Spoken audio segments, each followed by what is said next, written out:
En el invierno de 1894, un inmigrante alemán llamado Friedrich Keller se instaló en un pequeño pueblo de Wisconsin rodeado de campos blancos y bosques que parecían dormidos bajo la nieve. Para cualquiera que llegara desde un clima más templado, aquel paisaje era una postal hermosa hasta que caía la noche y el frío entraba por los huesos como una aguja metálica. Pero Friedrich no era un recién llegado ingenuo. Había pasado media vida en el norte de Baviera, donde los inviernos también tenían manos duras. Lo que sí encontró extraño, casi absurdo, fue ver a los estadounidenses pelear cada día contra un frío que parecía imposible de controlar, aún teniendo hornos modernos que prometían eficiencia y comodidad.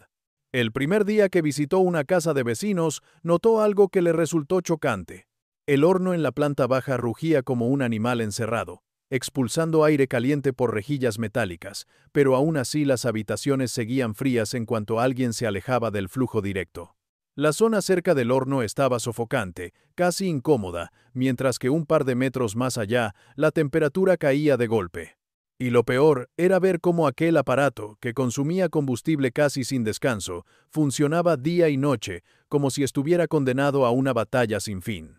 Esa misma tarde, cuando salió a despedirse, Friedrich hizo una pregunta inocente, pero que el dueño de la casa recibió como si fuera una broma. ¿El horno nunca descansa? Descansar, respondió el hombre riendo, sería morir congelados en esta tierra. Pero la risa de aquel vecino se apagó cuando vio la expresión seria de Friedrich. Él no entendía cómo aceptaban eso como normal. En Baviera, donde las casas estaban separadas por kilómetros de bosques y colinas, nadie tenía tiempo ni dinero para alimentar un horno hambriento 24 horas al día. Y aún así, los hogares alemanes se mantenían calientes durante toda la noche sin necesidad de estar levantándose cada pocas horas para alimentar el fuego. La diferencia, que muchos estadounidenses nunca habían visto, estaba en el corazón térmico de la casa, la estufa de mampostería, una masa de ladrillo, arcilla y piedra diseñada para retener calor como si fuese un banco gigante de energía. Friedrich tardó poco en levantar la suya, y desde el primer día se convirtió en motivo de curiosidad y burla a la vez.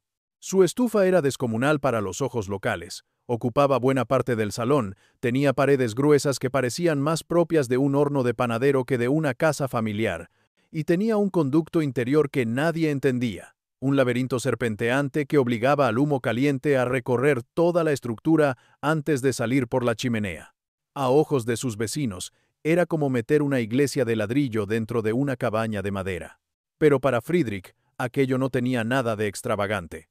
Era su manera de evitar que su familia muriera de frío. Sabía que un fuego intenso, de 1 o 2 horas bien administrado, podía cargar aquella estufa lo suficiente como para irradiar calor durante todo el día y toda la noche. No tenía que trabajar constantemente, solo tenía que cargarse a sí misma. Los vecinos no entendían esa idea. Para ellos, el fuego tenía que estar encendido para calentar. Punto. Si el fuego se apagaba, la casa se enfriaba. Así se vivía en América, así se había vivido siempre, y así se seguiría viviendo. ¿Por qué alguien querría una estufa enorme que tardaba tanto en calentarse si podían tener un horno de metal que respondía en minutos? Pero esa visión era solo la superficie. Lo que Friedrich veía, con experiencia y paciencia, era que un horno moderno actuaba como una fogata dentro de una caja metálica. Generaba calor rápido, sí, pero también lo perdía rápido.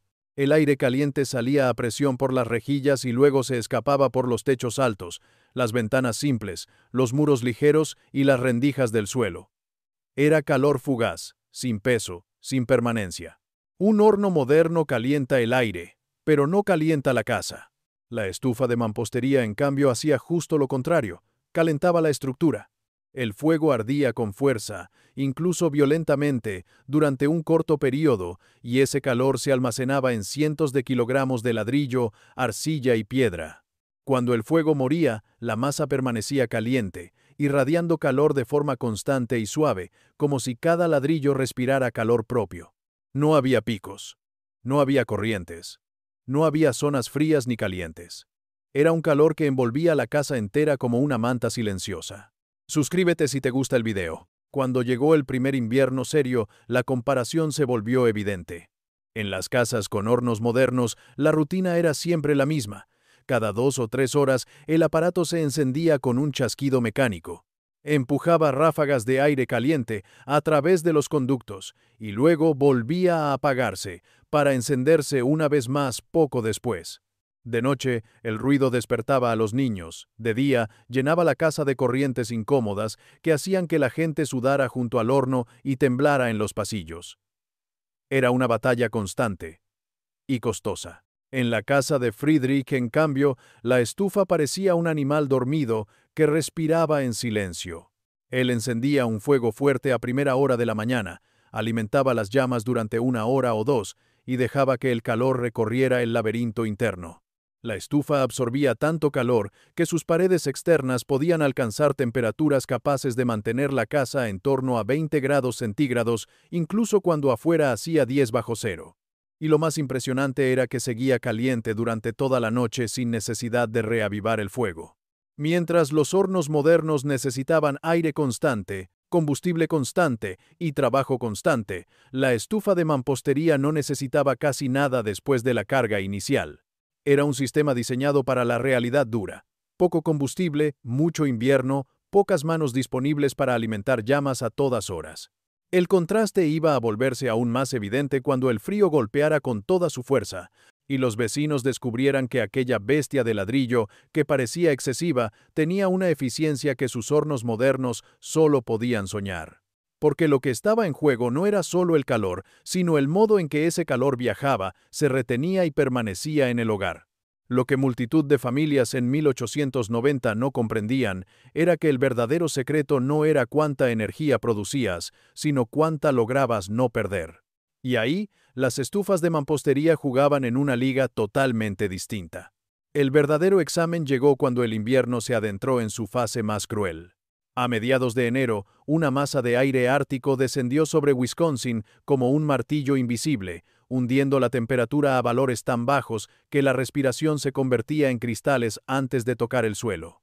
En los establos, los animales dormían formando montones para no perder calor, y las chimeneas de todo el pueblo escupían columnas de humo como si fueran pequeñas fábricas luchando desesperadamente contra el viento. Las casas chillaban de frío, la madera crujía, los cristales temblaban y las alfombras parecían húmedas incluso sin haberse mojado. Las familias con hornos modernos vivieron esa ola de frío como una batalla interminable. El sistema, que durante el otoño parecía eficiente y bien calibrado, comenzó a mostrar sus fallas cuando el aire exterior se convirtió en un enemigo implacable. El horno se encendía una y otra vez sin descanso. Cada arranque emitía un zumbido profundo desde el sótano, seguido por el golpe seco del ventilador empujando aire caliente a través de los conductos. Pero ese calor, aunque rápido y potente, no encontraba dónde asentarse. Subía hasta el techo, chocaba con ventanas frías, se filtraba por rendijas que nadie notaba en días templados, y se perdía un minuto después de haber salido del horno.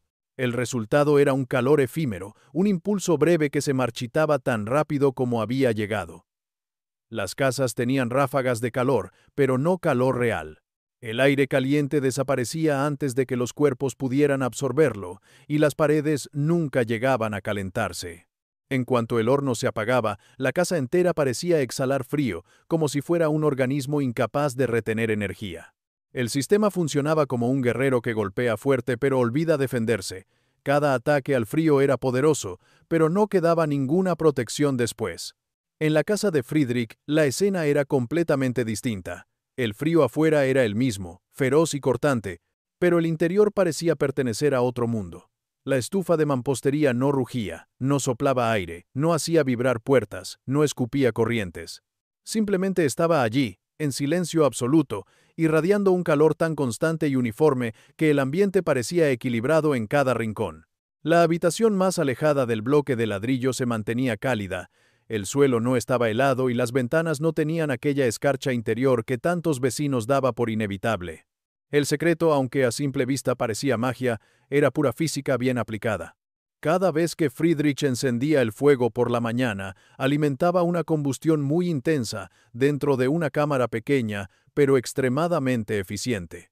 Las llamas golpeaban el interior del laberinto de ladrillo y arcilla, recorriendo canales estrechos y largos que obligaban al humo caliente a serpentear antes de encontrar la chimenea. El calor no escapaba de inmediato. Era absorbido por la masa térmica que rodeaba todo el sistema. y esa masa actuaba como un gigantesco depósito de energía. Cuando la llama moría, la estufa comenzaba su verdadero trabajo. Los ladrillos, que habían acumulado una enorme cantidad de energía, la devolvían poco a poco al aire de la casa. Ese proceso era tan gradual que nunca producía ráfagas ni picos de temperatura. No había golpes de calor, no había momentos de frío repentino. Era una respiración profunda, larga y lenta, que mantenía la casa estable incluso durante las noches más duras. Mientras los hornos modernos funcionaban como si estuvieran siempre en emergencia, la estufa de mampostería funcionaba como un reloj que nunca se atrasaba ni se adelantaba. Y lo más interesante era que esta diferencia no dependía del clima ni de la suerte, sino del diseño. Los hornos modernos calientan aire, las estufas de mampostería calientan masa. Y entre esas dos ideas existe una distancia tan grande que determina si una casa necesita calor cada 20 minutos o si puede pasar 12 horas enteras sin mover un solo tronco más. Muchos vecinos empezaron a notar esa diferencia sin necesidad de entrar en la casa de Friedrich. Lo veían cada mañana salir a alimentar a los animales con la tranquilidad de quien ha dormido sin interrupciones. Pasaba junto a su pila de leña, que seguía bajando de forma casi imperceptible, y jamás parecía preocupado por quedarse corto antes de que llegara marzo.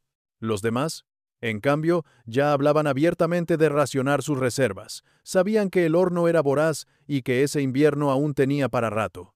Una noche particularmente fría dejó la comparación aún más evidente. Mientras el termómetro exterior descendía por debajo de los 20 grados centígrados bajo cero, muchas casas despertaron a las 2 de la madrugada con un horno que había estado funcionando casi sin pausa durante horas. El aire caliente entraba a presión, pero el frío empujaba desde las paredes y el techo con igual intensidad. En algunos hogares, incluso los conductos empezaron a producir condensación interna, y pequeñas gotas heladas se formaron alrededor de las rejillas. Era como ver una máquina luchar contra sus propias limitaciones.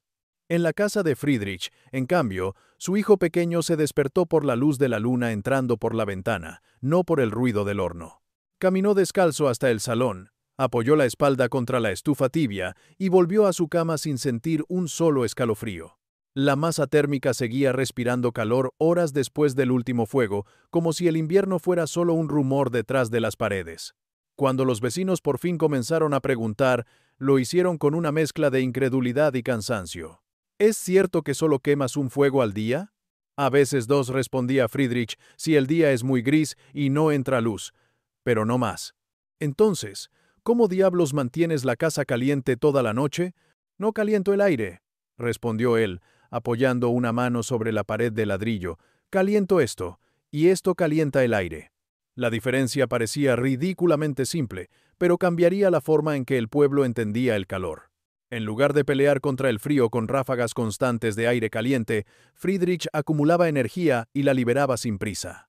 Mientras los hornos modernos se encendían y apagaban sin parar, la estufa de mampostería trabajaba de forma tan silenciosa que muchos pensaban que no hacía nada. El invierno no había terminado, y pronto llegarían noches en las que la verdadera eficiencia quedaría expuesta sin posibilidad de debate.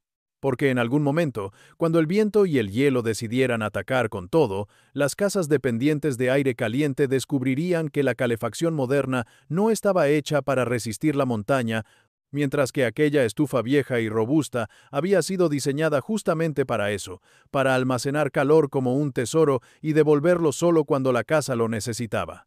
La tormenta que finalmente reveló toda la verdad sobre la diferencia entre un horno moderno y una estufa de mampostería llegó a finales de febrero, cuando el invierno parecía dispuesto a vengarse de cualquier esperanza de primavera. En cuestión de horas, el cielo se volvió de un gris metálico. El viento levantó remolinos de nieve tan densos que era imposible distinguir dónde terminaba la tierra y dónde empezaba el aire, y la temperatura cayó a valores que normalmente solo se alcanzaban en las montañas del norte. Las casas del pueblo se estremecían como si fueran criaturas vivas intentando encogerse para resistir el golpe, pero lo cierto es que muchas no estaban preparadas para enfrentar una prueba tan severa. En muchas viviendas, el horno comenzó a funcionar sin pausa desde la media tarde. El frío exterior era tan intenso que la temperatura interior caía a pesar de que el sistema empujaba aire caliente una y otra vez. La gente sentía cómo el calor desaparecía por las paredes ligeras, cómo las corrientes entraban por las rendijas de las ventanas y cómo el aire caliente subía al techo sin calentar realmente las zonas donde las personas vivían, caminaban o dormían. Los vecinos se agruparon en las zonas más cercanas a las rejillas, formando pequeñas islas de confort que desaparecían en cuanto el flujo de aire se apagaba. Era un calor frágil, incapaz de afianzarse en el hogar. A medida que avanzaba la noche, el horno seguía encendiéndose en intervalos tan frecuentes que algunos empezaron a preocuparse por si la maquinaria podría sobrecalentarse o fallar. La temperatura exterior seguía cayendo, y dentro de varias casas, aún con el sistema funcionando al máximo, las habitaciones alejadas del sótano comenzaban a congelarse. Las ventanas amanecieron cubiertas de escarcha interior, los pasillos estaban tan fríos que la respiración dejaba un rastro visible, y muchos tuvieron que colocar mantas en las puertas para evitar la fuga de aire caliente hacia zonas que ya no podían calentar. Durante esa misma noche en casa de Friedrich, la escena no tenía nada que ver con esa lucha desesperada. La estufa de mampostería que él mismo había levantado meses atrás seguía irradiando calor con una serenidad casi inquietante. Había encendido un fuego intenso a media tarde, justo antes de que comenzara la tormenta, y lo había alimentado con troncos secos durante poco más de una hora. Después cerró la compuerta, dejó que las brasas terminaran su trabajo dentro del laberinto interior y se sentó a cenar con su familia sin una sola preocupación por la noche que venía. Mientras afuera el viento golpeaba la casa con una fuerza que habría helado el metal, la estufa liberaba calor de manera constante y profunda. No había ráfagas, no había golpes de aire. No había temperaturas que subían y bajaban como si alguien estuviera abriendo y cerrando una puerta imaginaria. Era un calor que se asentaba en el cuerpo, en las paredes, en el suelo, un calor que se mantenía incluso cuando la tormenta empujaba con más violencia. La casa no tenía rincones fríos, no había corrientes escondidas, no había ventanas que lloraban hielo por dentro. Cada superficie irradiaba una tibieza suave que hacía que la familia pudiera caminar descalza sin estremecerse. La diferencia era tan grande que, en cuanto la tormenta alcanzó su punto máximo, algunos vecinos comenzaron a darse cuenta de que algo no encajaba.